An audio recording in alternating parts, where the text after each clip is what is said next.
You are listening and watching Sweats, Heels, and Mental Health Podcast, where we have girl talk with a mental health twist. Please click subscribe and listen and watch for our next episode. Hello. Welcome back to another episode of Sweats, Heels, and Mental Health Podcast.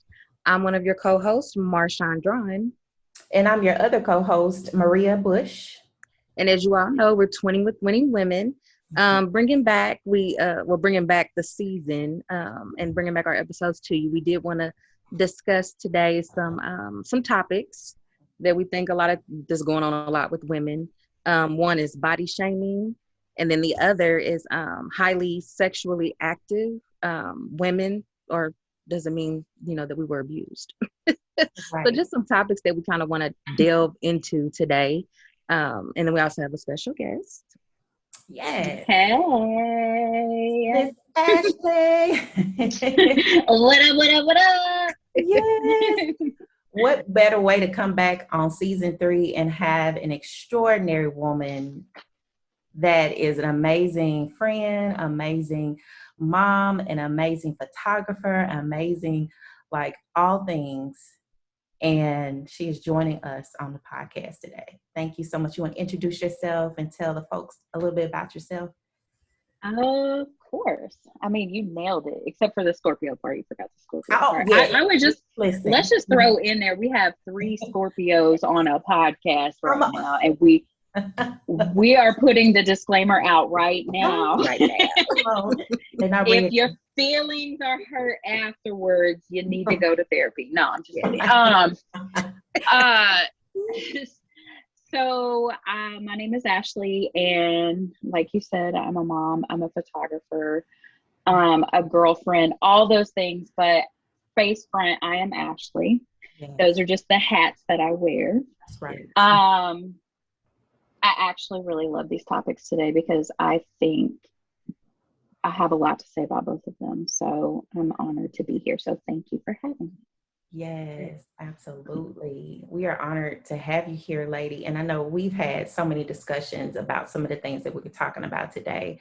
And I know something you've talked about is like your special interest in women and loving our bodies the way that we are.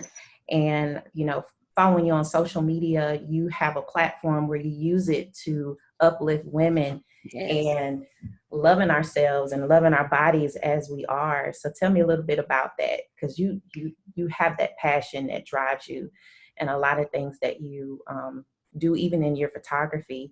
Tell us a little bit about that, lady. What's on your heart about that? Ooh, Lord, sis, there's a lot there. Like, how much time do I have? Man, we're going to have to add another 40 minutes. No. Right. So I guess to kind of summarize that, my women empowerment platform has been there long before I started my own journey.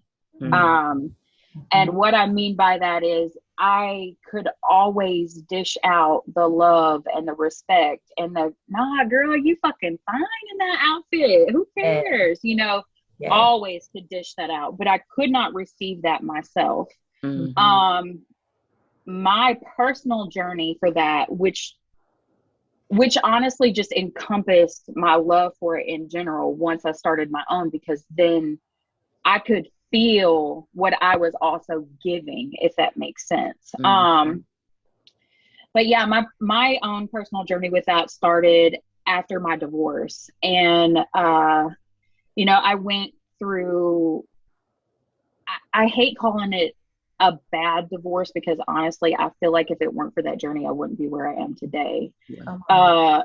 Definitely a part of the journey that I was supposed to go on. And I lost myself in my marriage for several reasons. And coming through that, unfortunately, one of my things personally as my vice is a really bad relationship with food. And so my way of coping through the end of the marriage, and I will say through the end of the marriage, was an unhealthy relationship with food.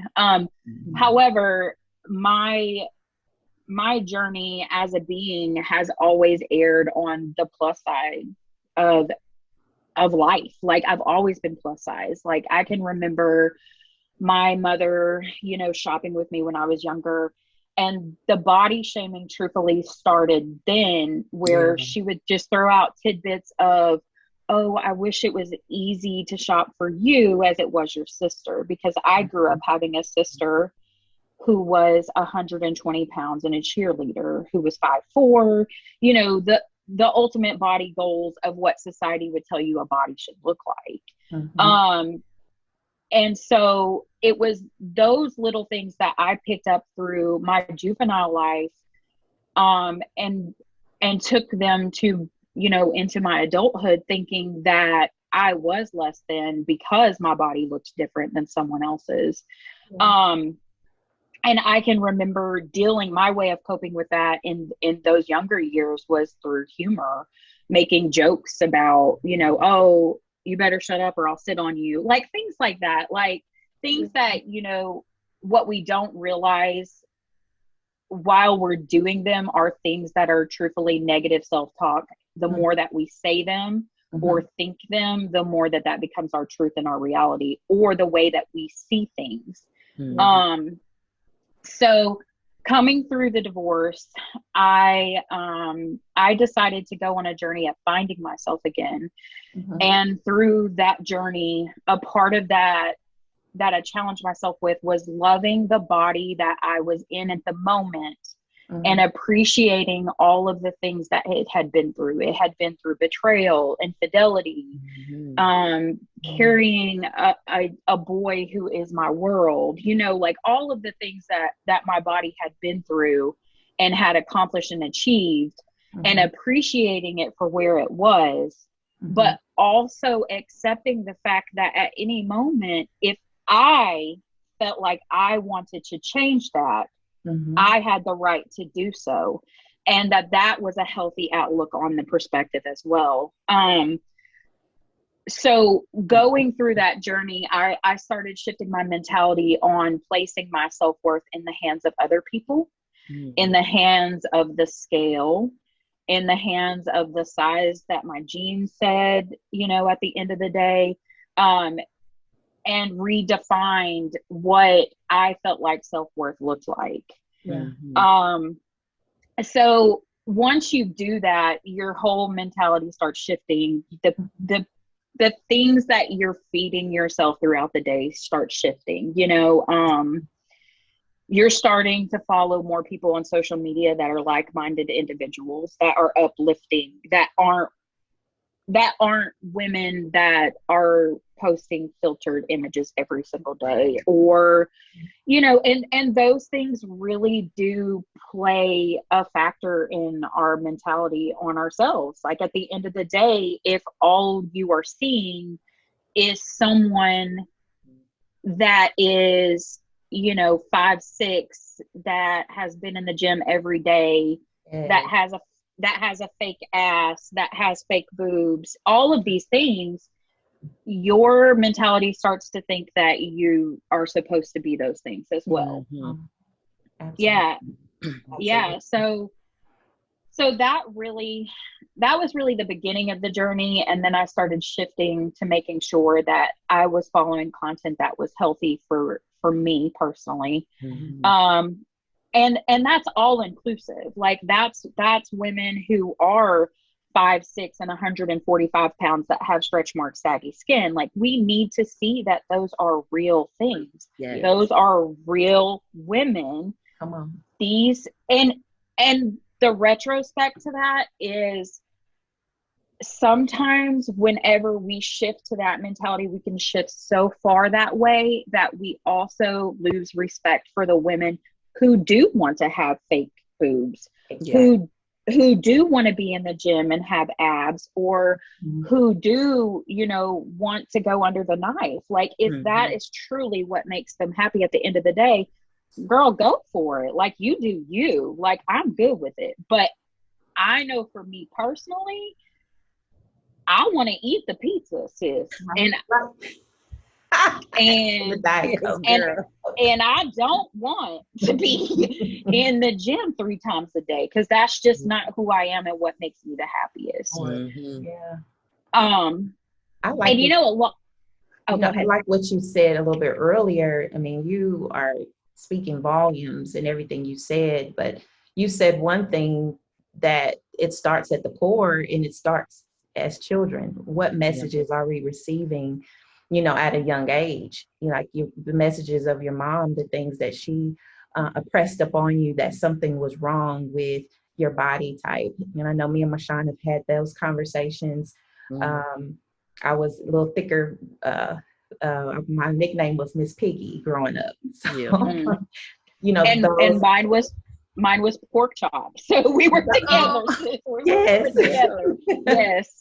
Yes. And how that plays in your mind, we look to our parents to help us know who we are in this world, and the idea is that the first message I get about my weight and my looks is that I'm overweight or I'm eating too much. My mom, she did the best she could, but those messages I received was that, okay, what you're doing is not good. And so start hiding it.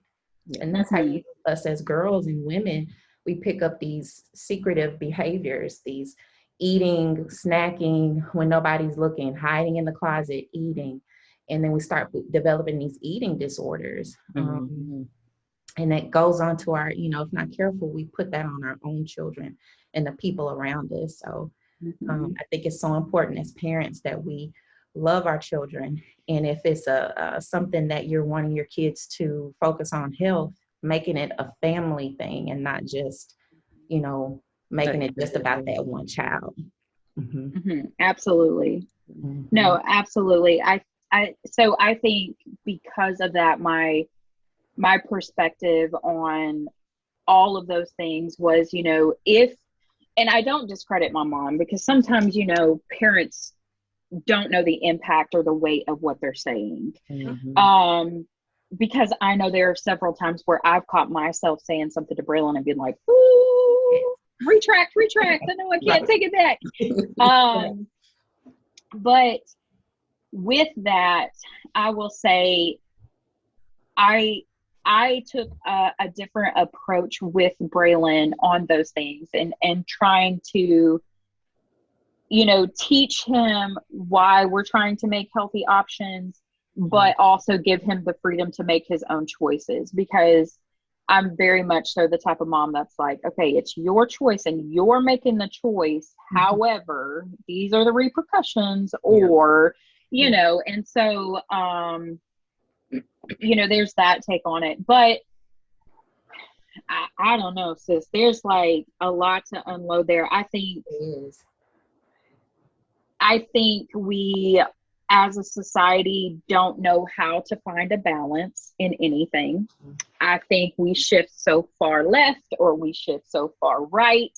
And nobody can come back to the middle and appreciate that there's balance in everything. Like, how come we can't have a body positive movement for all bodies? You know what I'm saying? So, because then you have the skinny girls who feel like they're left out, or you have the big girls saying, well, they've had their moment. And I'm like, nah, this ain't the way this works. We gotta include all bodies. All bodies. Absolutely. And I was talking. Go ahead. Me and Maria had a conversation this week. Actually, we were talking about it, and I said it's just funny because, bigger size women, we're looking for that. Hey, it's nothing wrong with me having the stomach and the stretch marks and the thighs, and I like my big jiggly arms. See that right there? And just appreciating the neck and everything. It's you, it's who you are. You're beautiful. And then it's like, well, we have this movement and we're feeling good. And as you see how society's kind of shifted, people are a little more interested in bigger boned women for whatever their reasons are and stigmas. But then I thought, like, now they're shaming skinny girls. You know what I'm saying? Now you're too skinny. You don't eat. You don't, and it's such a messed up thing in society with women and men too. But, they're like, you eat too much. Well, little mama, you need to put a little food in your belly because them bones, and it's sad that we're we're body shaming each other, and that, like you said, we need a movement for all sizes. Appreciate and love on who you are. If you want to be big, be big. If you're comfortable in your skin being skinny, whatever. I mean, Yeah, absolutely. You. So I think that's why I started gearing my platform more towards the shift of appreciating your body where it's at, but understanding that you have all the ability to change that if you want to change that. If you don't want to change that, appreciate where you are. Like, it doesn't matter if you're small. It doesn't matter if you're tall. It doesn't matter if you're short. It doesn't matter. Like, those things do not matter, truthfully. And if you're not somebody's cup of tea, guess what? You're not going to be somebody else's cup of tea, and they're going to move on to. Like, it's okay. Like, somebody's going to find you, scoop you up, throw you over their shoulder like a Viking, and move on. Right. Yes. Everybody has a type. They do. There's somebody out there for everybody. So come on, be yourself. And people are attracted to, your confidence anyway. Right. That's a big thing. People look at the confidence that you have, no matter what size you are, and you owning it. Sis. Okay, so I will tell you. So, coming through that journey, like, I was coming through that journey as a single woman who, and to add another layer to it, I'm bi. So my marriage was to a woman, and so then when my relationship status opened up as single, it opened up to everybody. Well, because I had been in that relationship for so long, like, I hadn't absorbed any real male attention in a long time. So for me, like, and there's also that weird stigma of, like, when men are in, like, high school, they don't want to be the outsider of, like, who they like or whatever. Now it's a little different. I feel like it's opened up, but I can remember when I was in high school, like, if you were bigger, like, they weren't really coming to you like that. You know what I'm saying? And so for me, coming into the dating scene and being single, I was like fresh meat to these men. And I realized, I was like, wait, y'all real chubby chasers? Like, y'all are coming at me like that. Like, it was crazy. But 9 times out of 10, anytime I would have a conversation, because I'm one of those, like, okay, I'm gonna have a conversation with you. Why are you hitting me up? Let me figure out why you really hit me up. 9 times out of 10, every time I would ask that person, they would say, it's your confidence, it's your energy, it's how you present yourself, it's you owning who you are and being so unapologetic about it and saying, this is who I am. If you don't like it, fuck you.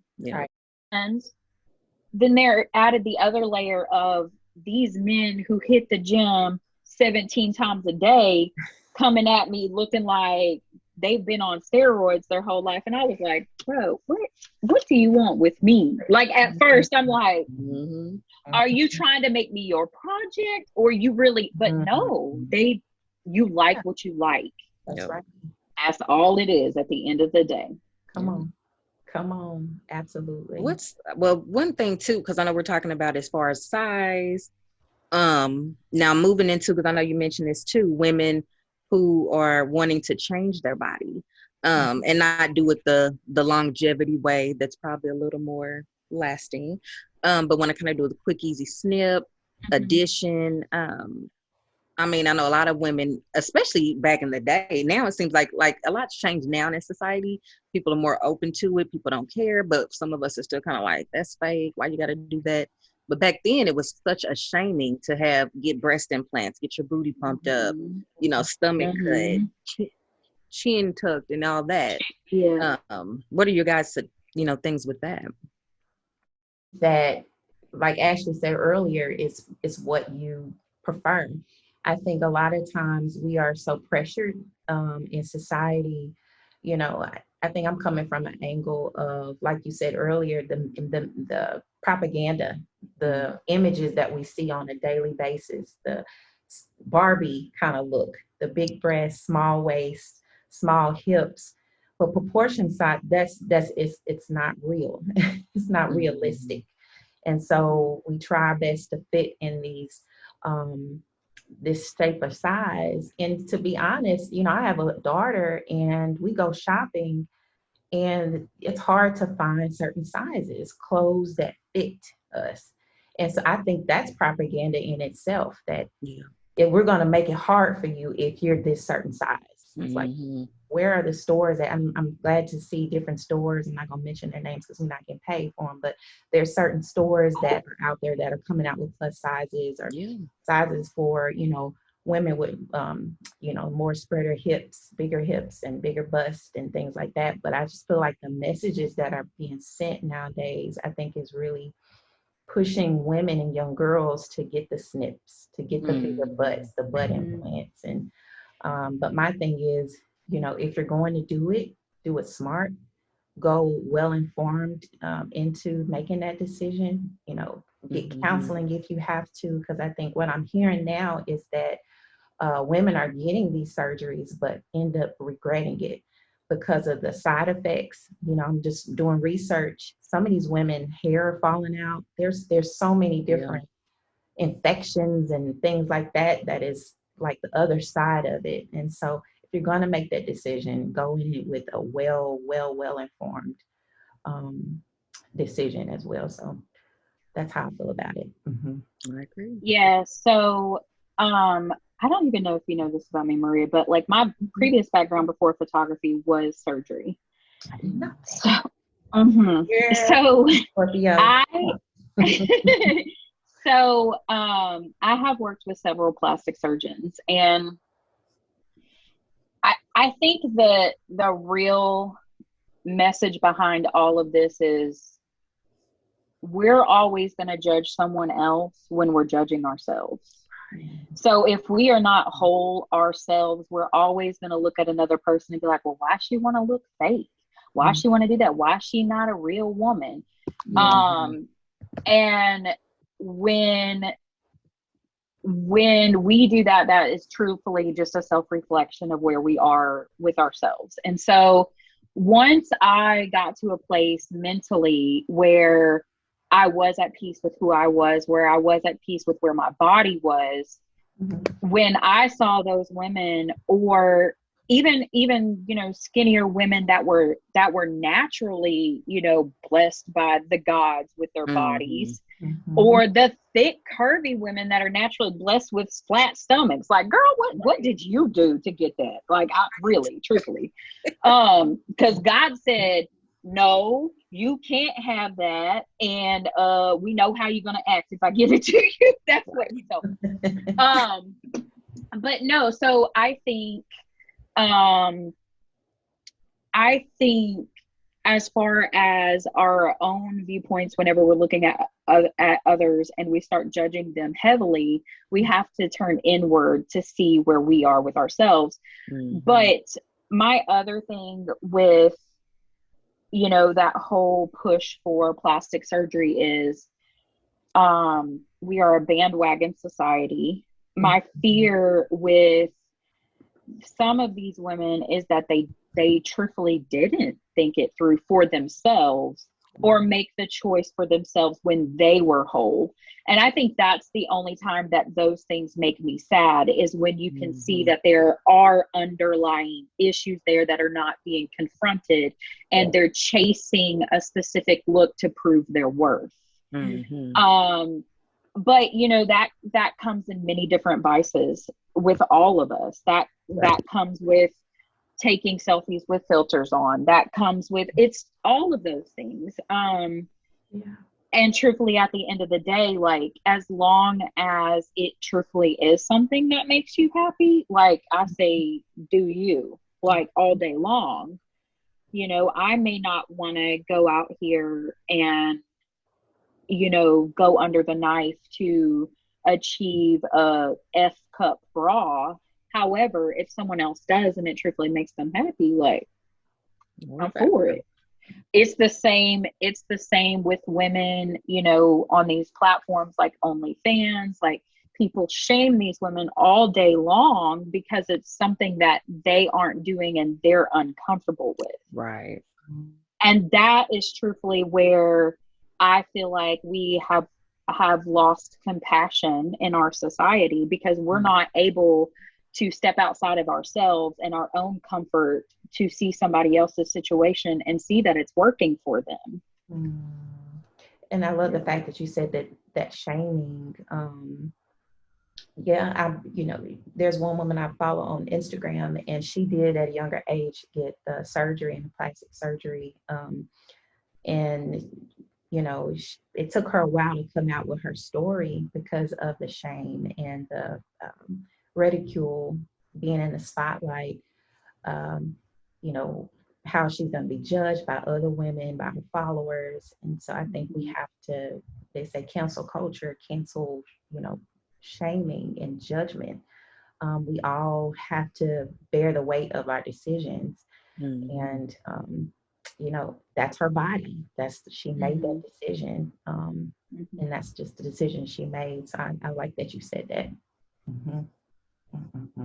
Yeah, I agree too with that. Yeah, shaming is the big thing. People don't want to talk about what they haven't done. And this has been going on for years. Like I said, even with the surgeries, even with weave hair, a lot of women have alopecia and they can't help that. So they're, and they want to feel beautiful, not that they're not with the bald spots, but, they want to wear certain hairstyles. And there's certain stylists that are out here killing the game with these women, giving them that beautiful, that self-worth that they need through their hair, giving them that style. Hey, I want this style, but I couldn't do it because I don't have hair, but he's bossing it up for her. So, I mean, right. It's like people, when you want to be happy in who you are, and if you need enhancements or you want to perfect yourself, with the knife or whatever you're doing, as long as, like you said, just going in very informed, taking the safe route, knowing what you're doing, making sure you got therapy set up, because there's going to be something, complication, like you said, infection, or something goes wrong. Maybe you regret it, but you just need that therapy to kind of help you through your decision that you made. Live with it and just own it. You want to be, want to do something, do it. It's your body, it's your life. So I actually didn't know how, to feel, and actually, I don't know why, I just thought about this, but I've had lip injections. So I actually, when I was 8 or 9 years old, was attacked by my uncle's dog, and it literally took out my whole top lip. And so my whole life I've been super freaking insecure about it. Just because I felt like I had no lips at all. I didn't feel like it was proportioned to my face, whatever, I could see my beauty. And I think that's where the healthy aspect of all of that comes from. As long as you know that you're beautiful without it, but it makes you feel more confident with, that's really where the healthy boundary is. Just like you said, the women with alopecia, I had PCOS. When I tell you, before laser hair removal, I could grow a beard. I could seriously grow a beard. And people are always like, what? But no one, the other thing about that is that I'm thankful that we have all of these platforms now, because now some of our girls are growing up in a society that is more aware of these things, that does speak out. And we've had all of these pioneers as women who've taken all of the hits from these people who were like, you're crazy for standing up for this. But so all of these women, I didn't have someone to tell me that these things were normal, that these were body chemistry, makeup things and hormonal things that were okay. For me, I was just, oh my God, why am I growing black hair on my face? So I felt ashamed and didn't take the measures that I should have started taking. So instead I started shaving my face, which totally messed up my skin complexion, all of these things, and so I applaud all of the women who have been pioneers in all of those movements. And, for me and my self journey of finding love for where I was, that was at the brink of Lizzo. And honey, when she came out, she was like, you gonna get all this cellulite, Yes. all this fat, all this ass. Yeah. I'm a twerk 15 seconds and then be out of breath. But honey, I'm a twerk those 15 seconds. That's right. And I fell head over heels in love with her because she owned who she was, and she was a spokesperson for all of us. Yes. And then came her opening up even more and being vulnerable about still being body shamed and fat shamed and you know, all of the comments she still gets, and how even though, and I think the most beautiful arc of that, and I think one of the things that I keep making sure that I touch base on every day, like I have women who still reach out to me throughout my journey. You know, how did you get to where you are? How did you get to where your confidence is? And like, the truth of that is, no matter who you are or where you are along your journey of appreciating and loving yourself, you're always going to have those down days. Yes. It is those down days that make you appreciate how far you've came, and those down days that show you that you can keep going forward. And so, you know, it's not every day all the confident women wake up feeling like they are $1 million and on top of the world. That's not it. It's every day choosing to love yourself, just like you choose to love your partner or choose to love your kids. So it is what it is. Some days you fall out of love with yourself. Some days you fall back in love with yourself. Come on. And, you know, I think us women, I encourage like us that's had children, you know, going back to being thankful for what your body has done for you today. Like we're sitting up talking to one another, conversing with one another. We wouldn't have been able to do that without our backs, without our butts, without our thighs, being able to sit down with our voices. And so, yeah, it takes daily work and gratitude. But even if you can't appreciate your whole body, but at least what's one thing that you're grateful for? And it starts there, you know? Yeah, it does. It starts with an attitude of gratitude. Even if you don't feel like, bitch, I got to get these legs right. But in the meantime, I'm able to walk to Absolutely. without having been carried to the bathroom. So it's so and sometimes it is as simple as that, like appreciating the small things or the surface things, right? But it is like every step is a step in getting to a deeper self-love. It is. Absolutely. All right, let's talk about sex, y'all. Y'all ready? Look, I was like, I'm about to go there. Are they ready for that? Y'all ain't ready. Scorpios on this podcast. Talking about bodies. Let's talk about sex. Let's talk about Salt and Pepper said it, didn't they? Well, really. So there is, you know, there's hypersexuality. There's us that have very high libidos and whatnot. But so a lot of people, well, I came across an article or a Twitter feed actually that said, you know, hypersexuality after sexual abuse isn't talked about enough.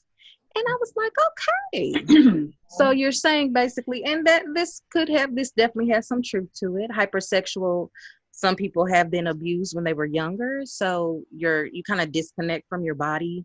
And you look for that healing, you know, through sexual activities, a little more than others. But I mean, honestly, that's not true for everyone. There's highly sexual people who are just highly sexual people. We love, you know, sex, and we love what we do. So not to take away from that, but I just want to talk about too, that being in a sense of not everybody that's highly sexual has been sexually abused. And I'll give an example, honestly. I'm Scorpio, and I'm a very highly sexual person. I like to try things. I've done a lot of things in my past. But I remember a guy that I dated actually because of our sexual activity and the craving I have. I'm gonna be honest with y'all. And a lot of people who know me, y'all know. Just keeping it real. But he asked me, if I had been sexually abused as a child, because I'm so high, I had a high sex drive. Yeah. And I was like, not that I'm aware, I don't remember that, but no, I just like doing what I do. So I don't know if we're gonna be able to answer. I feel like we need to phone a friend, because I am the same way as you. Like, I am a highly sexual person. Yeah. Super, super sensual. Like, Yeah. actually, my nickname like 3 years ago became pheromones, because it was like I just oozed sex everywhere I walked. I was like, I'm not doing anything. I just looked at you. What you mean? Like, it is what it is. Like, I'm sorry if you feel some type of way when you look at me. I mean, no, I think that this topic is so interesting on so many different levels, and not to like spin off into the wrong direction, but I think because of who I am at my core, and having not a lot of partners, you know, until, I mean, after my divorce, but you know, like, I don't think I realized that everyone's sex drive is as different as it is. Like, some people are good with like having sex once a year. Other people want it like once a week or twice a month. Yeah. I say, fuck that. Like, I need it lots of times. So talk about this thing where, you know, I get a little frustrated about it, but I do get frustrated about it. Like, for women who do have high sex drives, the stereotypes and the labels that are placed upon us because we have a desire for more that sexual contact. We're either labeled as hoe or being labeled as, like you said, a sexually abused, something's wrong with you. But if a man had a high sex drive, you know, what, like, you know, it would it be makes normal. a difference, you know, and that's frustrating because why can't we? And I love the movement that we're in right now, where women are embracing their sexuality, embracing sexual education, and embracing what our bodies can do, and educating each other on how to pleasure yourself, and, you know, how to enjoy the experience, that it's not always about the male and trying to please the male. I love the movement that we're in right now, because it's important even for our daughters to know how, and our sons to know about their bodies. But, you know, this whole thing about labels, it's, what do y'all think about that? Yeah. I mean, I feel like we were a society who was founded by a man, a white man specifically, I'll say it. And that white man probably had a really small dick, and small dick energy came through. That's really all it is at the end of the day. No, seriously, I believe that, you know, as a society as a whole, like, we are so behind in the sex movement. You look at other countries that are far beyond, and sex is not taboo. Sex is natural, and it's normal, and it's human nature, and it's innate, and people can walk around naked without feeling ashamed, regardless of what their bodies are. And, you know, whatever pleases someone is whatever pleases someone, and people mind their business. And we are not that society yet. We are not there by any means. And I think the women empowerment movement began much later. So this is another tail end effect of that, you know, empowerment movement. It's a, hey, wait, let's talk about how, you know, we haven't had a voice for our sexual needs. Like, we are not here to just get you off and not have ours. Like, lots of things to say in that area, but I think really and truthfully, at the end of the day, it starts as a society by making us feel guilty for having those thoughts or for wanting these things. And just like I said earlier, with the body positivity movement comes the women, the pioneers in this movement. Like, there are these women that are like, you know what? No, like, I'm gonna get mine, or let's talk about how you can do better in the bedroom because we haven't been holding you accountable. Yeah. That's big. There's a lot. I mean, there's a lot to say about this in general, but I think at the end of the day, it's a control thing, and that's why it was there in the beginning, and then it has just been passed down generation after generation after generation until we finally got to some generations that were like, fuck this bullshit, let's squash it. Yep. And it's truthfully, like, I think there are a lot of negatives to social media and all of these platforms that we have, but I think this is truthfully one of the most beautiful things that have come out of it, because it has given people like us a voice, and other people from all over the world the ability to listen to it. And before, that wasn't an option. It was everything that we heard or that we saw was monitored by everyone else, and now they don't really have a say-so over what we're putting out. And so we're able to hear and see and learn and explore. And we're able to connect with the communities that are like-minded communities that are like, no, what you're feeling is natural or normal. And, you know, I'll be the first to say, like, I am a very open-minded individual. And actually, Maria and I touched base on this like not too long ago, but very also naive in some aspects, like, you know, porn, all the like surface things that like everybody knows about, like, obviously I'm cool with it, but like, you know, things about implementing like group sex, like, you know, different BDSM things, like those are things that I haven't experienced that I'm naive about, but there is a vast amount of communication and knowledge and all of these things that are out there for people who want to get to know. And I think a lot of our problem as a society is wanting to remain ignorant and not educating ourselves in those ways. And it's kind of sad, but applaud women like Jasmine Sullivan, applaud women like Jean Iuko, who are coming out here. If I even said her name right, I always feel wrong. But Pussy Fairy is my jam. I will have that shit on blast. You will know. You know, Cardi B coming out with WAP, people throwing a fit over a song because a woman made it. Not like losing their mind, because I'm like, yo, what about, you know, wanting to be dirty little secret side hoe over here? Y'all didn't lose your mind about that song?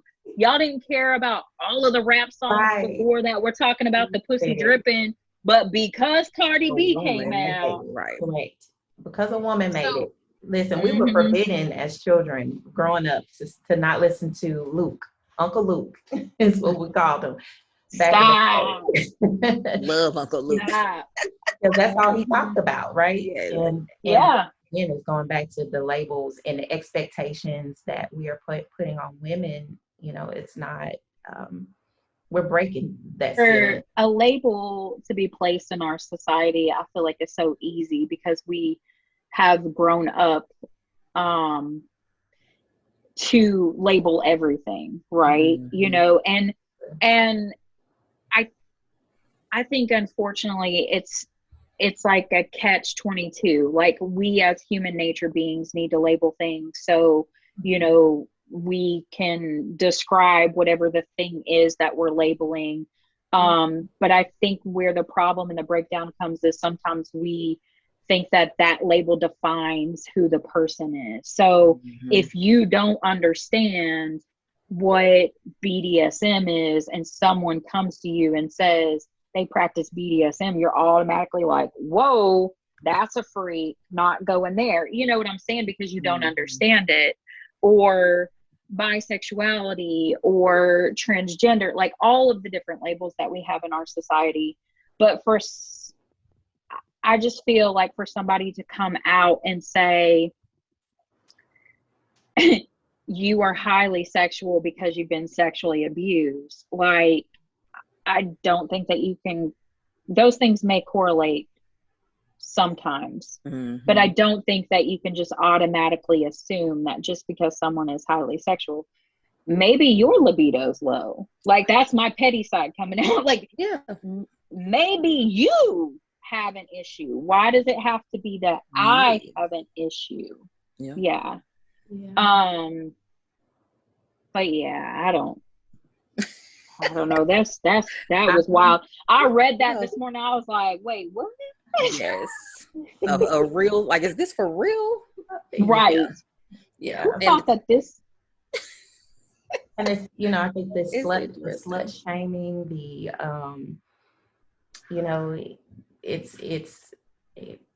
it is huge. And I think about our kids, and even in high school growing up, there was slut shaming, and I these double standards we're talking about. Different men and women. Traditionally, men and boys are expected to be sexually active, dominant. Initiators, whereas girls, women, we are expected to be sexually reactive, submissive, passive. Yeah, and you know what? To touch base on that, the other side of that really freaking bothers me, right? Because I try to be inclusive of all genders as well. It really freaking bothers me that we also flip the script on these men. Like, not all men want to be dominant, and it's okay that they want to be submissive in areas. If men like to be choked, that does not make him a sissy. Why do we want to label these things on these people when we don't want to label ourselves as women? Like, we all have our own part in that, and that's the thing that I think definitely needs to be said on all platforms. Like, the body positivity movement has been huge for women, but it has not been huge for men until a few started stepping up to the plate. And so, with the sex aspect, that's a big thing too. Like, I hate that men have to be so on guard. Like, if you like your butt to be ate out, boo, just say that. Like, I'ma eat it. Like, I'm gonna eat it, and it's gonna be okay. And when I wake up in the morning, I'm gonna wake up next to a man. Like, it's okay, boo. I promise. So, like, those things, like, I don't know, sis. You're gonna get me on a whole tangent. That's real tough. Yeah, shaming. Don't shame the other sex because they're into something that you've never experienced, or that you have a stigma about, that you really aren't educated on. And don't shame the other partner because they want to explore things with you, or they've experienced things that you haven't.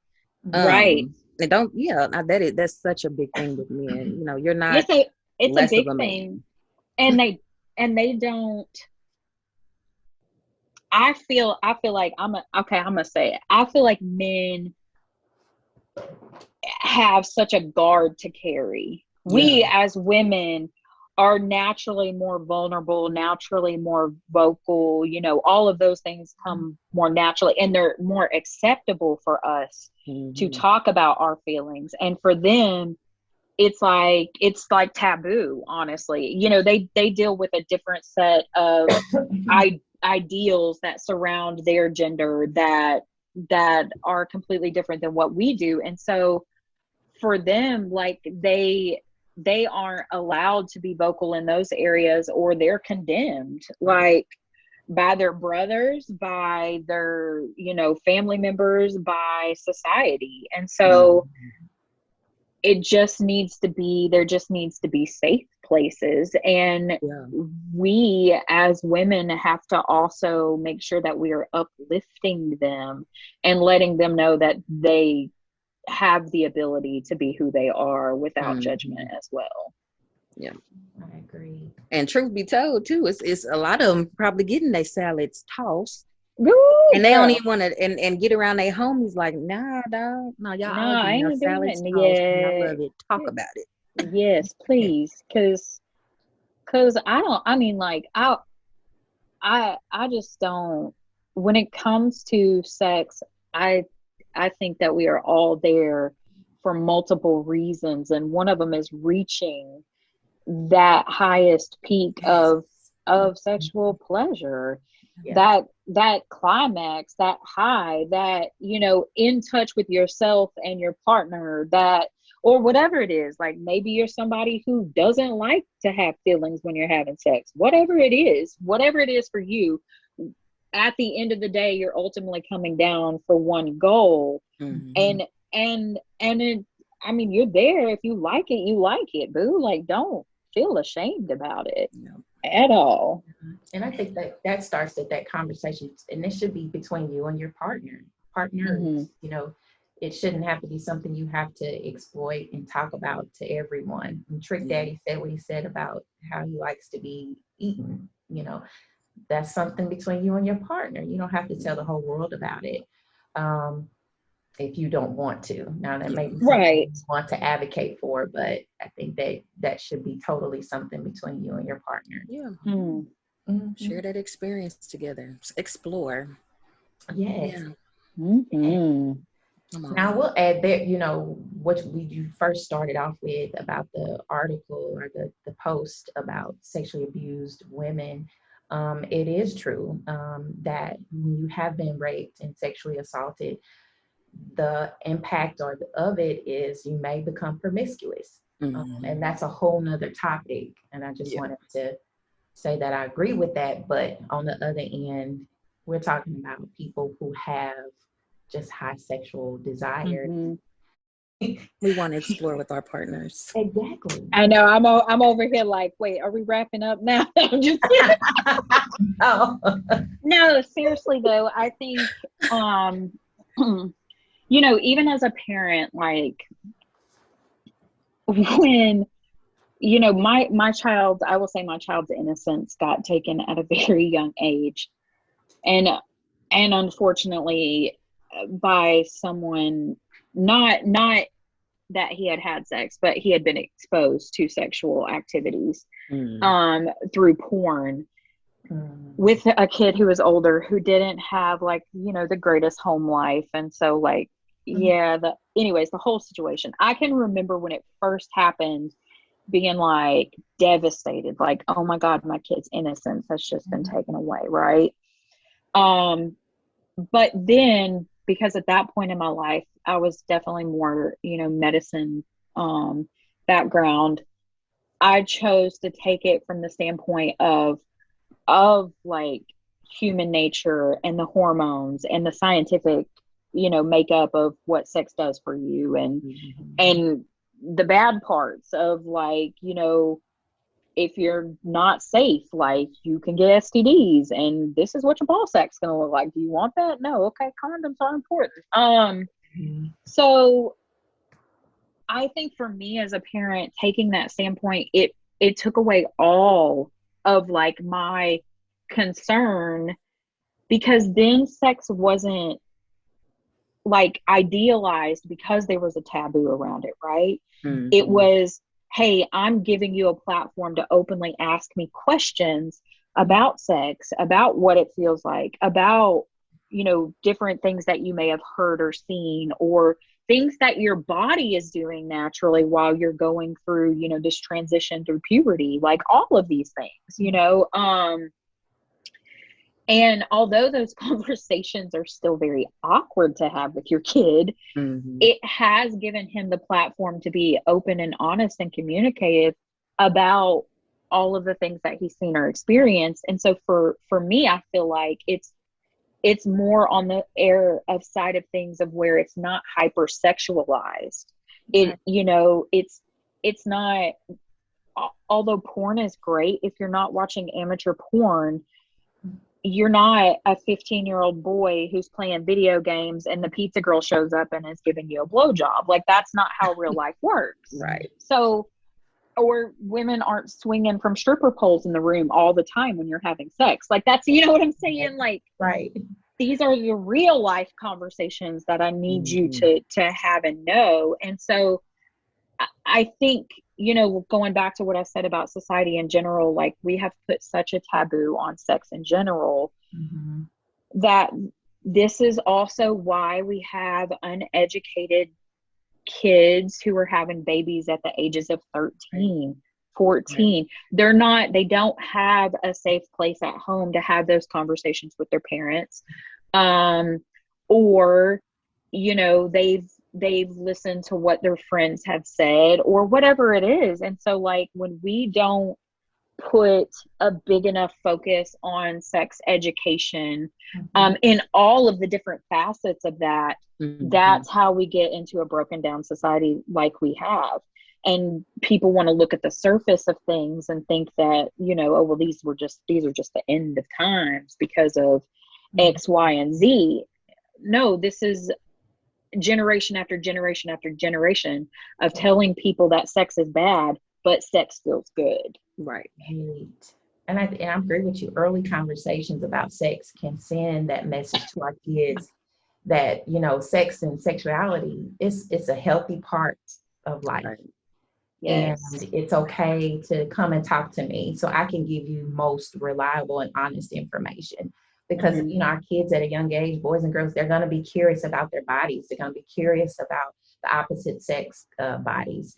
And so if you can provide, like you said, that safe space for them to be able to share and be honest.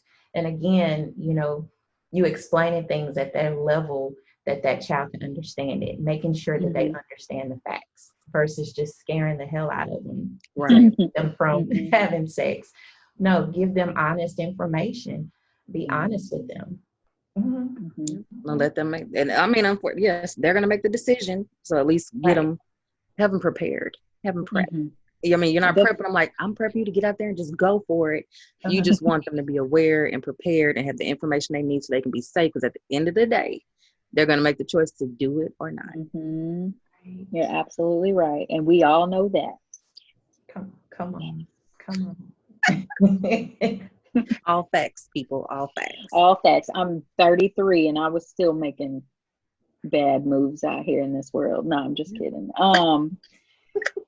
Yeah, I think that, yeah, there's a lot there that it's not just a surface of, you know, people having different sex drives. There's a lot in the breakdown of early traumas or whatever it is, leading to ignorances, leading to, you know, all of those things. So yes, we definitely could do a whole nother podcast because I mean it's such a broad topic, but if you take away anything from this, and I hope you guys do take away from this, is one, you know, as we are parents now, we knew what we went through as children as far as with body shaming, you know, just making it, you know, if you feel your child is, and if it's for health reasons in that sense, you know, exercising with them, talking to them about the facts, the risk, and making better choices, and you doing it with them and making it a family thing. And then also, you know, watching what you say to your kids, not going as a parent off society and feeling like this is what it should be. No, this is your child. Instill that confidence in them because that's where it starts. So not body shaming at a young age, starting at home, because they're going to experience that when they grow up. And as far as, you know, the highly sexual drive as well, you know, if anything, just informing. We need to inform our kids and inform ourselves and just live life. That's my take. Without judging. Judging. As you said, Ashley, unapologetically being yourself. Hashtag, yes. Being unapologetically being yourself and allowing someone else to be them without expecting yourself from them. Yeah. Yes. That right there. Come on. True ourselves. Come on. Well, yes. Well, one thing that me and Maria do at the end of every episode, as you guys know, we honor a woman of the week.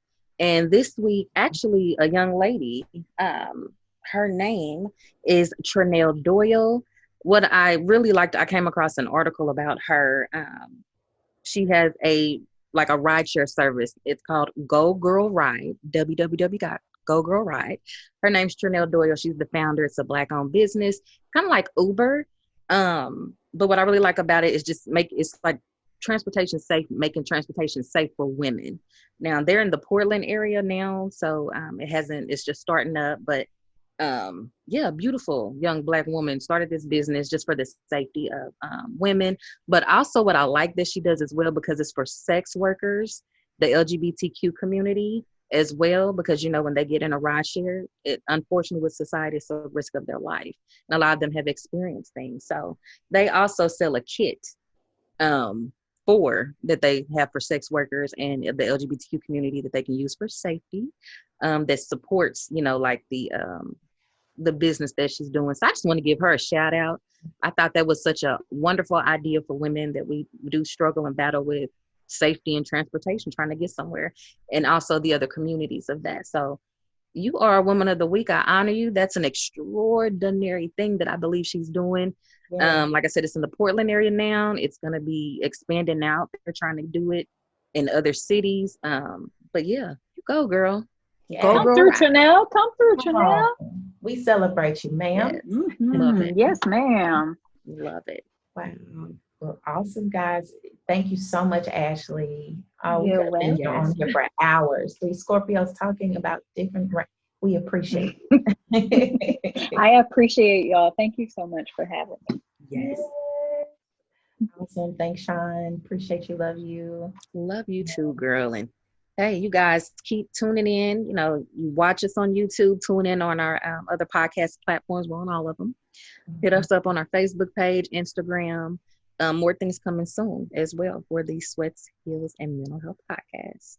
Absolutely. And I want to put in a plug before we end. Check this out. We're going to be doing a thing for women who have been divorced. It is a e-course that'll be coming out that will help women that have been through divorce, that are going through divorce, that just need some type of tool to help them and get through that process, because it can be, as you all know, high emotional time, vulnerable time. It's a death that happens when you're separating from a partner. And so be on the lookout. An e-course that will be coming out soon. So I just want to put that plug in. Yes. But guys, this has been another episode of Sweats, Heels, and Mental Health podcast. Be well.